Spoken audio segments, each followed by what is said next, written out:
मलकन division में ज़लज़ले की वजह से 8 अफराद जान बहक और 384 अफराद ज़ख्मी हो गए हैं।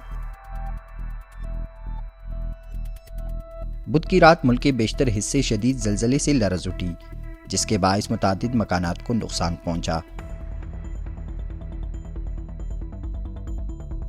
कमिश्नर मलकन डिवीज़न शाहिदुल्लाह के मुताबिक मलकन डिवीज़न में ज़लज़ले की वजह से 8 अफराद जान बहक हो गए हैं, जबकि डिवीज़न भर में 384 अफराद ज़ख्मी हो गए हैं। गुज़िश्ता शब होने वाले ज़लज़ले के बाइस मलकन डिवीज़न में 48 मकानात और एक स्कूल को जुज़वी नुकसान पहुंचा है।